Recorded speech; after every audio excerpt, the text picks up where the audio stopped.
నమస్కారం NSTV news కి స్వాగతం. నా పేరు సంధ్య. ముందుగా వార్తల్లోని ముఖ్యాంశాలు. అధికార పార్టీలో ఉన్నప్పటికీ బీసీలకు అన్యాయం జరిగితే ఊరుకునేదే లేదని, పదవుల కంటే బీసీలే ముఖ్యమని ఎమ్మెల్సీ తీన్మార్ మల్లన్న అన్నారు. ఢిల్లీ రైతుల తరహాలో బీసీ కులగణనపై బలమైన ఉద్యమం రావాలని కోరారు. ఈడబ్ల్యూసీ రిజర్వేషన్లపై ఎలాంటి పొరపాట్లు చేయకున్నా పాలకులు అమలు చేశారని, దీనివల్ల బలహీన వర్గాలు నష్టపోయారని పేర్కొన్నారు. ప్రభుత్వ టెండర్లను బడా పారిశ్రామికవేత్తలు కోట్ల రూపాయలు దండుకొని పోతుంటే మనం ఇంకా బీసీల లెక్కల కాడనే ఉండటం బాధాకరమన్నారు. బీసీలపై ప్రతిరోజు అగ్రకులాలు కుట్ర చేస్తున్నాయని, దీన్ని ఎదుర్కోవాలంటే పార్టీలకు అతీతంగా ఐక్యతతో బీసీలు ఒక వేదిక మీదకు రావాలని కోరారు. బీసీ కులగణన విషయంలో రాహుల్ గాంధీ అనుకూలంగా ఉన్నారని, తప్పనిసరిగా రాష్ట్రంలో ముఖ్యమంత్రి రేవంత్ రెడ్డి చర్యలు ప్రారంభిస్తారని ఆశాభావం వ్యక్తం చేశారు. హైడ్రా ఫామ్ హౌస్లు కూల్చివేస్తోందని, అలాగే రాష్ట్ర ప్రభుత్వం 111 జీవో తీసుకువచ్చి రాజకీయ నాయకుల అక్రమ కట్టడాలను కూల్చివేయాలని కోరారు.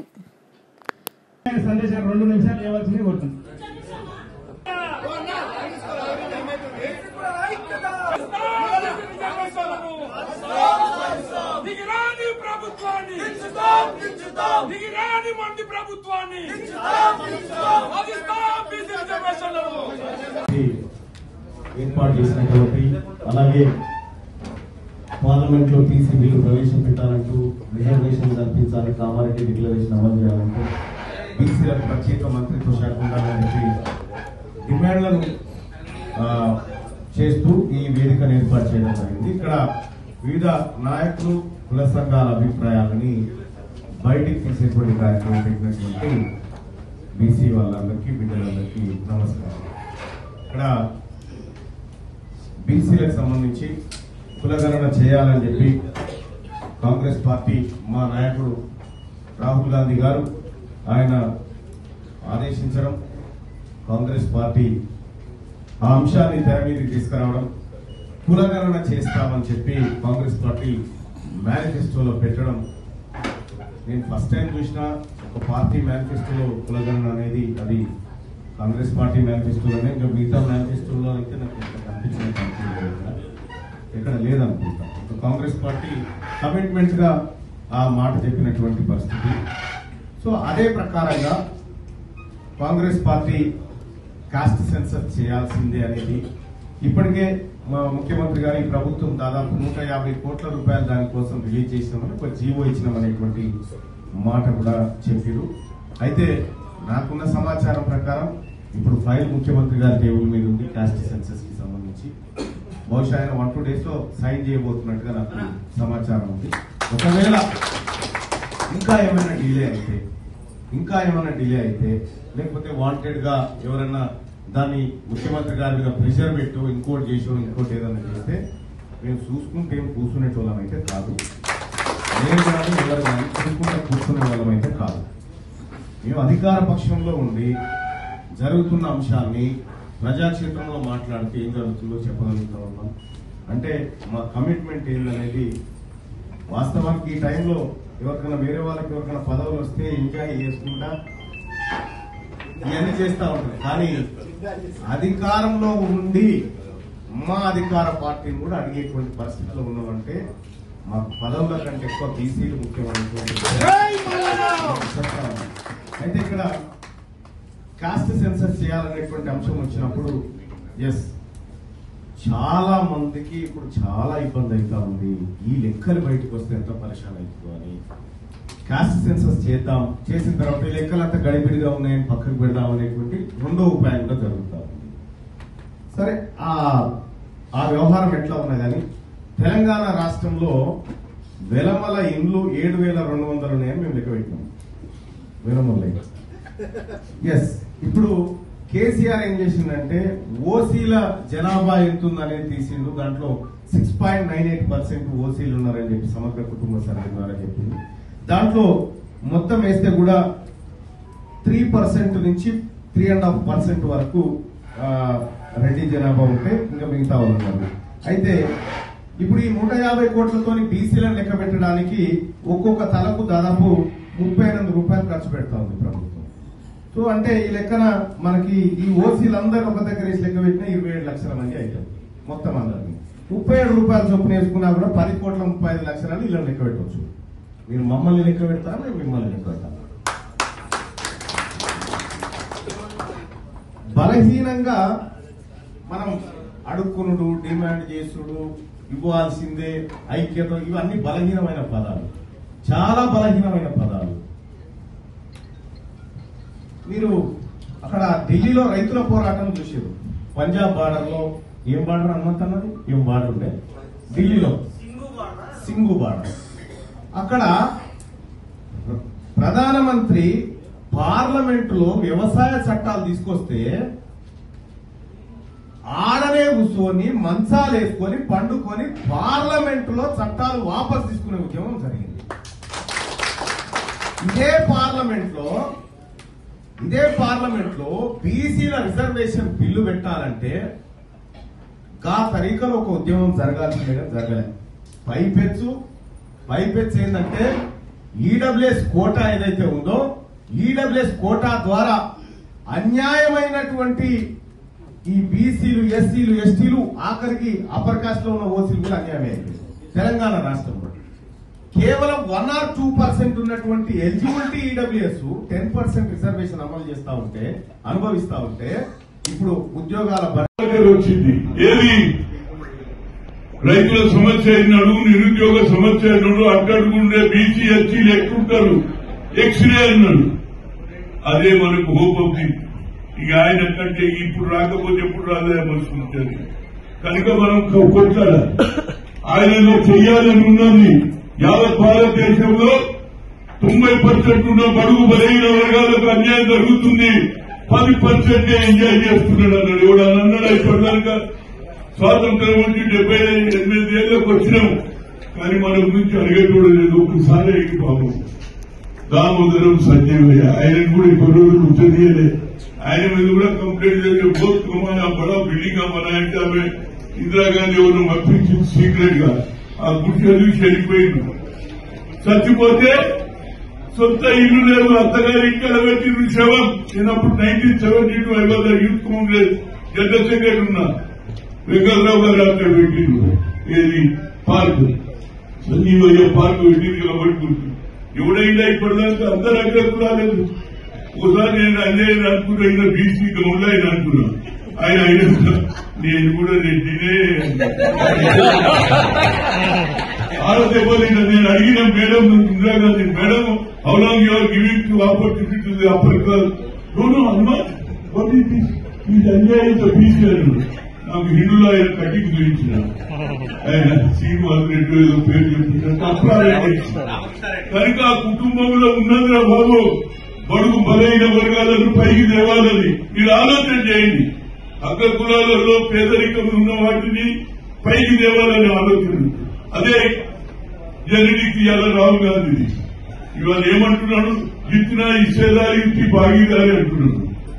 ఇవాళ నేను చూసిన పేపర్లో, ఇండియన్ ఎక్స్ప్రెస్ లో చూసిన, జమ్మూ కాశ్మీర్ లో 43 సీట్లు, అదేవిధంగా కాశ్మీర్ లో ఎన్ని 45 సీట్లు, అంటే టోటల్ 90 సీట్లలో బీజేపీ ఒక్క సీటు కూడా బీసీకి ఇవ్వలే. హిందూ హిందూ హిందూ అంటారు. మరి హిందువులలో బీసీ లేరు బాబు. అంటే ఎంత అన్యాయం జరుగుతుందో అంటున్నారు. కనుక ఇవాళ అన్ని రాజకీయ పార్టీలలో మార్పు వచ్చింది. కానీ అది ఎందుకు బీజేపీ ఎందుకు వస్తలేదో నాకు తెలియదు. పాపం మా లక్ష్మణ్ అప్పుడప్పుడు ఏదో మాట్లాడుకుంటాడు, కానీ నడిచేది ఏం లేదు. అలా నాగ్పూర్కే నడుచుకుంటున్నాను అంతా. నాకు ప్రధానమంత్రి అన్నాడు 3 సార్లు. మన కృష్ణయ్య గారికి తెలుసు, మేము 3 సార్లు వచ్చినాం. ఒకసారి 42, ఒకసారి 64, ఒకసారి 84 కలిస్తే ఆయన ఏమన్నట్టు హనుమంతరావు, నేను ఒకటే అడిగిన, సార్ అవర్ పాపులేషన్ ఇది highest population, why don't you make 1 ministry for OBC? అంటే చేయలేదు. పోనీ కులగన చేయమన్నారు, అది కూడా చేయలేదు. మళ్ళీ మా మీదకే మాకు క్రిమినల్ ఉంది.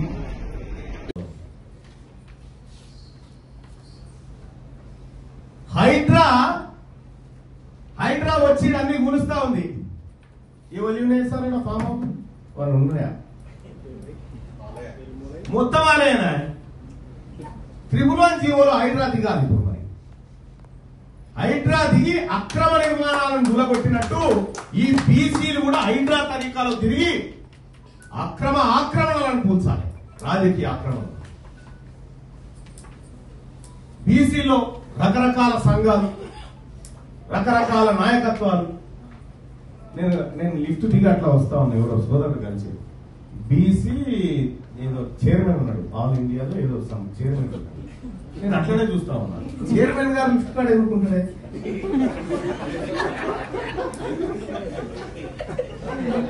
చైర్మన్ గారు లిఫ్ట్ కార్డు నిలబడతా అంటే కేవలం మన సంఘాలు విజిటింగ్ కార్డులకు, లెటర్ ప్యాడ్లకు, వీటికి తప్ప దేనికి కోసం పనిచేయలేము మన సంఘాలు.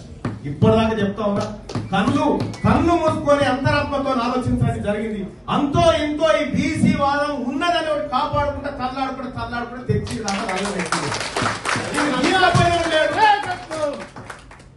తీసుకపోయినోడు లేరు ముంగటికి.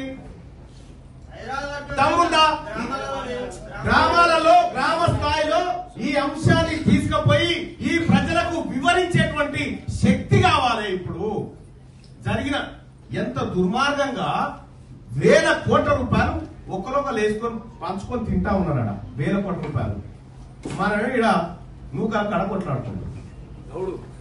ఎన్నడన్నా నాకు ఇన్విటేషన్స్ వస్తాయి, ఈ మంత్రి గారి పర్యటన ఉంది, ఈ మంత్రి గారి పర్యటన ఉంది, మీరు అటెండ్ కావాలి సార్ అని చెప్పి ప్రోటోకాల్ ప్రకారం నన్ను పిలుస్తా ఉంటారు.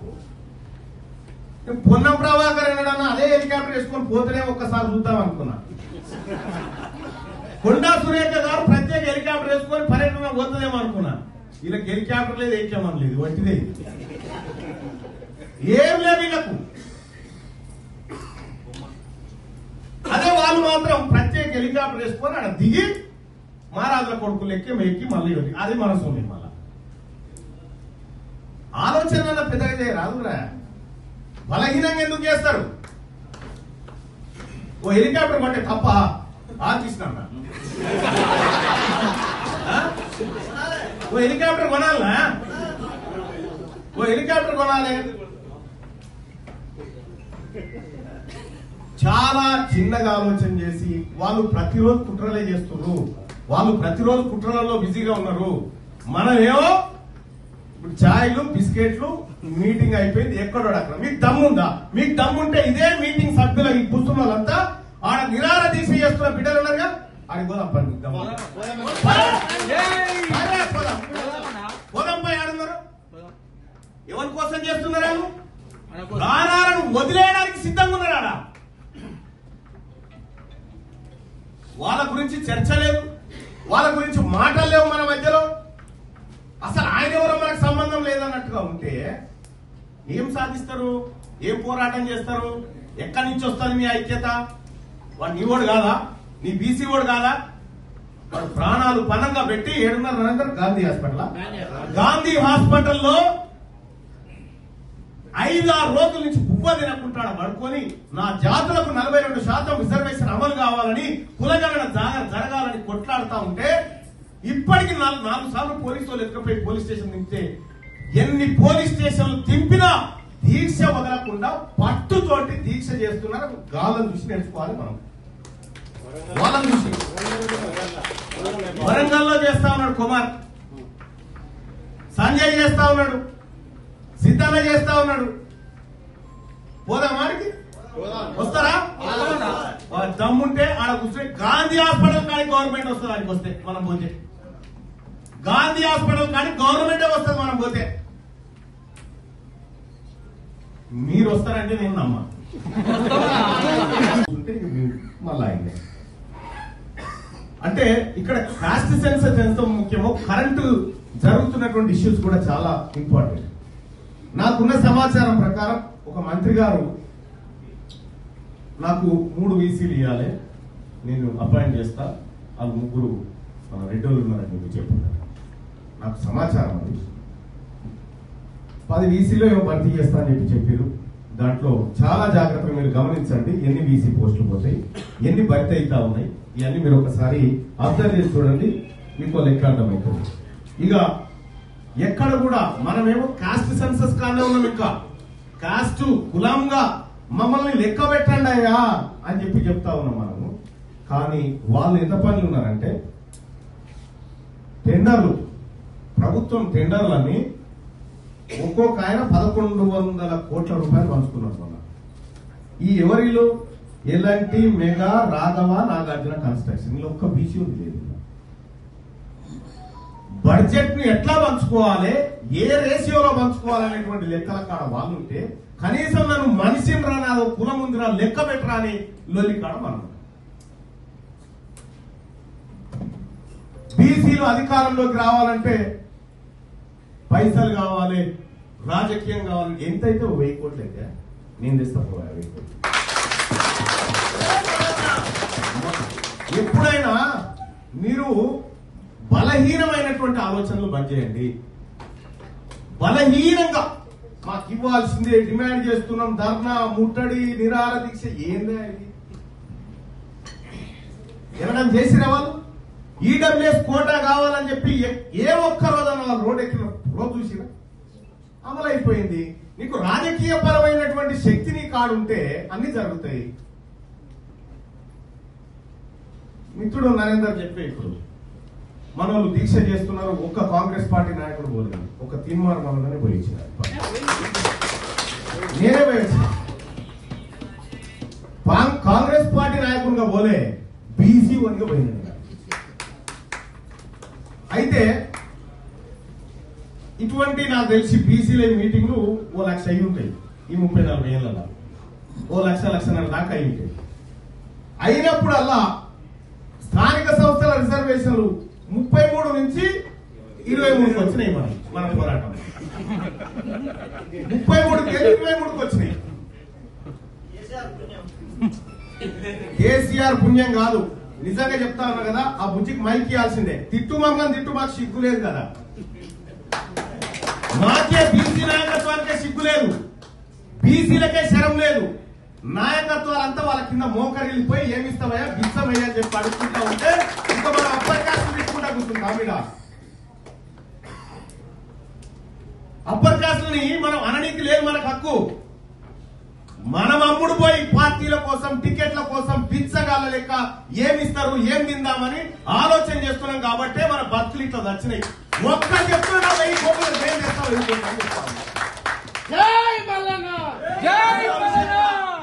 ఇంకో విషయం కూడా, ప్రజల్ని అంటుంటే పార్టీలు నీ ఇంటికి వచ్చి టికెట్ ఇచ్చిపోతాయి. నువ్వు ప్రజల దగ్గర లేవు కాబట్టే పార్టీ నాయకత్వం ఎవరైతే ఉన్నారో వాళ్ళ ఇంటికాడు ఉన్నావు కాబట్టి నీకేం రావు. ప్రజలు నీ దగ్గర ఉంటే 7 చెర్ల నీళ్ళు ఆపేయచ్చు వాళ్ళని. బీసీ భావజాలం, బీసీల ఐక్యత, బీసీలకు జరుగుతున్న సింపుల్ ఒక విషయం చెప్తా. మొన్న ఒక ఆయన ముఖ్యమంత్రి సలహాదారు, ఆయన ఇంటికి ఒక ఆమె వచ్చింది, అప్పర్ క్యాస్ట్ ఆమె, క్రీడాకారులు. అయ్యో నువ్వు మాట్లాడుతావు, పైసలు ఇప్పిస్తా అని సీఎం గారి దగ్గర తీసుకొని పైసలు ఇప్పించాడు. ఒక బీసీ బిడ్డ 20 మాటలు ఆయన ఇంటి చుట్టూ తిరిగితే ఒక్కసారి అపాయింట్మెంట్ ఇవ్వలేదు. ఎవరి పైసలు అవి, ఎవరు తింటుండ్రు, ఎవరి సొమ్ము, ఏం జరుగుతుంది, ఎవరిది పైసలు? 2,91,000 కోట్లు ఎవరి? మనే కాదా? మనకు సంబంధం లేకుండా అప్పనంగా పంచుకొని తింటా ఉన్నారు. అప్పనంగా ప్రాజెక్టు కడితే అంచనాలు పెరిగిపోతా ఉంటాయి. అంచనాలు పెరుగుతాయి ప్రాజెక్టులు కడితే. మన బీసీ బడి పిల్లలు చదువుకునే బడికి అంచనాలు పెరిగాయి. ఆ బడ్జెట్ ఒక్క బిల్డింగ్ లేవు. ఇలా కొత్త కడతాం. అరే ఉన్న దాంట్లో బాత్రూమ్ కట్టలేదా? ఉన్న దాంట్లో. అందుకే మేము సర్పంచ్ కూడా కావద్దా? మీరు సర్పంచులలో రిజర్వేషన్ పెట్టుకుంటారా? మీరు లేకపోతే బీసీ ముఖ్యమంత్రి కావాలని రోడ్డు మీదకి రావాలన్నా అని నాకు ఫోన్లలో అనుకున్నారు. అంత ఊపి ఏ ఉద్యమం మండల కమిషన్ కూడా ఇంత రాలేదు. మండల కమిషన్ అప్పుడు 90 లోపల రిజర్వేషన్లు పెంచితే వాళ్ళ రిజర్వేషన్ వ్యతిరేకం చేసి ఉస్మానియా క్యాంపస్ రిజర్వేషన్ వ్యతిరేకం కొట్టే రెడ్డి హాస్టల్ వైద్య హాస్టల్ పల్లెటూరు కరీంనగర్ నిజామాబాద్ లో కూడా రిజర్వేషన్ వ్యతిరేకులు మన బీసీ వాళ్ళ ఊళ్ళో ఒకటి ఇల్లే ఉంటాయి. రిజర్వేషన్ వ్యతిరేకిస్తారని చెప్పి ఇప్పుడు ఆ పరిస్థితి రావద్దు. రేవంత్ రెడ్డి గారు మీరు మీ సీట్లు బీసీలది. రాహుల్ గాంధీని నమ్మి బీసీలందరూ రాహుల్ గాంధీ ఉన్నారు. ఇక్కడ రాష్ట్రంలో అనేక మంది హనుమంతాలతో సహా చాలా మంది బీసీ నాయకులు ఉన్నారు. వీళ్ళందరూ పట్టుబట్టి మాకు సర్పంచ్ అవకాశం కల్పిస్తారు, రిజర్వేషన్ వ్యక్తిస్తారని నమ్మకంతో సపోర్ట్ చేసింది. లేకపోతే కేసీఆర్ ఓడించే దమ్ము మీకు ఎక్కది. కాబట్టి తప్పనిసరిగా మీ మీద నమ్మకంతో బీసీలు ఓట్లేసి చెప్పించారు. మీరు 42% ప్రతి గ్రామంలో 10 మంది ఉన్నారు బీసీలు. మాకు సర్పంచ్ రిజర్వేషన్ కావాలి. కాబట్టి మీరు వెంటనే 42% రిజర్వేషన్లు పెంచకపోతే రాష్ట్రంలో అగ్ని అందుతుంది, రణరంగమైనదని చెప్పే తెలుస్తున్నారు. మీరే మందలిస్తున్నారు, మీరే పునరుద్ధరించి పడేసారు. ఎందుకంటే బీసీలను నిర్లక్ష్యం చేస్తున్నారు. రిజర్వేషన్ పెంచకపోతే ఏం చేస్తున్నారనే పద్ధతిలో ఉన్నది. మీరు అనేక ఉపన్యాసాలు రెడ్లకు రాజ్యమైనది రెడ్లకే ఉంది తప్ప బీసీలకు లేదని బహిరంగ ఉపన్యాసాలు ఇచ్చారు. బీసీలు భక్తులు అంటూ మా సర్పంచ్ లైన్ చేయాలి ఎట్లు అనిపిస్తుంది. ఆ గ్రామాలను డెవలప్ చేసి మనకు ఫండ్స్ ఖర్చు పెట్టేది తెలుసు తప్ప కొట్టేసేది తెలియదు. అంత ఖర్చు పెట్టి రోడ్లు వేసారు, అనేక అభివృద్ధి కార్యక్రమాలు రూపాయలు చేసారు, అన్నం పెట్టారు. కాబట్టి గ్రామాలు డెవలప్ కావాలంటే బీసీలు తప్పనిసరిగా సర్పంచ్ కావాలి, నిజాయితీగా పనిచేస్తారు. ఈ విషయం లోపల రాష్ట్రం లోపల ఇంతమంది మూమెంట్ ఎప్పుడు రాలేదు. మీరు కుల సంఘాల పెద్దలందరూ యాదవ సంఘం నుండి గౌడ సంఘం నుండి అన్ని సంఘం ఎక్కువ కొట్లాడుతుంది. ఢిల్లీ పక్కకు హర్యానా ఉంది. హర్యానాలో జాట్ అంటే వాళ్ళే ముఖ్యమంత్రులు, చాలా డెవలప్డ్ కమ్యూనిటీ. వాళ్ళు రిజర్వేషన్ కావాలని అడిగింది. ఎవరు ఒప్పుకోలేదు ప్రధానమంత్రి. మీరు ప్రధానమంత్రి ముఖ్యమంత్రి అయిన ఉంటూ మీకు రిజర్వేషన్ లేదు కానీ ఎవరు ఒప్పుకోలేదు. జాట్ అంత ఒక్కటై హర్యానా నుంచి నీళ్లు పోతాయి ఢిల్లీకి. పైప్ లైన్ తీసేసారు, నీళ్లు బంద్ చేసారు, రోడ్లు దొరికేసారు, కట్టలు పోసారు. ఢిల్లీకి రవాణా బంద్ అయింది, రైళ్లు బంద్ చేశారు, నీళ్లు బంద్ చేశారు. దాంతో ప్రధానమంత్రి దిగొచ్చి అర్హత లేని జాట్లకు రిజర్వేషన్ ఇచ్చారు. మరి మనకు అన్ని అర్హతలు ముఖ్యమంత్రి పదవి అడగాలి. యాక్చువల్ గా ముఖ్యమంత్రి పదవి అడగకుండా సర్పంచులలో కూడా రిజర్వేషన్. మీరు ముఖ్యమంత్రి మీరే, ప్రధానమంత్రి మీరే, కేంద్ర మంత్రులు మీరే, చివరికి ఎమ్మెల్యేలు కూడా మీరే, ఎంపీలలో కూడా మీరే.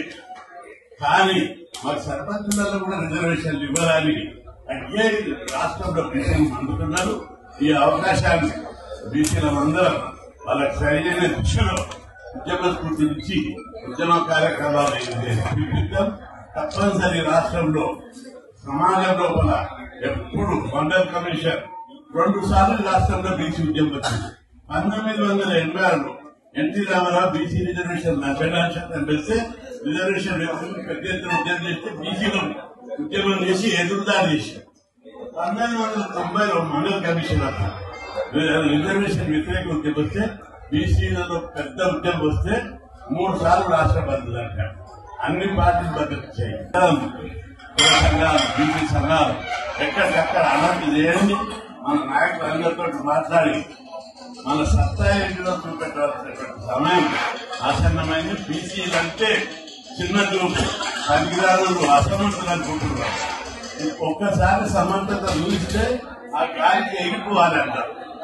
అటువంటి సమయం ఇంటున్న పన్ను పసిపిల్లల నుంచి పన్ను ముసళ్ళ దాకా బీసీలు ఉద్యమం చేయడానికి సిద్ధారు. కాబట్టి మీరందరూ కుల సంఘాల ద్వారా జిల్లా కమిటీలకు, బీసీ సంఘాల ద్వారా జిల్లా కమిటీలకు అలాంటి చేయమని చెప్పాలి, నిరాహార చేయమని చెప్పాలి, ధర్నాలు చేయమని చెప్పి పిలుపులు ఇవ్వండి. ఎన్ని సంఘాలను ఉన్నాయి, అన్ని సంఘాలు మనే నాయకత్వం పెట్టుకోవాలని నేను సంఘాలను ఎంకరేజ్ చేస్తాను. సంఘంలో పని చేయకుండా ఇంట్లో చేయకపోతే ఒక సంఘం పెట్టాలి. మొత్తం బీసీ ఉద్యమం నడవాలి. ఈ ఉద్యమం బలంగా అయితే బీసీ ఉద్యమంకు కేంద్ర ప్రభుత్వం దిగొస్తుందని చెప్పి మీకు గుర్తు చేస్తాను. రెండవది మన సోదరు గాంధీ హాస్పిటల్ పెద్ద ఎత్తున ప్రాణాలకు తెగించి ఇప్పటి వరంగల్ వాకి నల్గొండల ఆలూరు అనుకుంటారు. మేము కూడా చేస్తాం. ప్రతి జిల్లా కేంద్రం 4 కేంద్రాలకు విస్తరిస్తారు. అమానత్ నిరాహారం దీక్ష, ఇదే నిరాహారం దీక్షతో పాటు దండాలు, రస్తారోగులు తర్వాత ఉద్యోగం ప్లాన్ చేస్తాం. అందరితో మాట్లాడి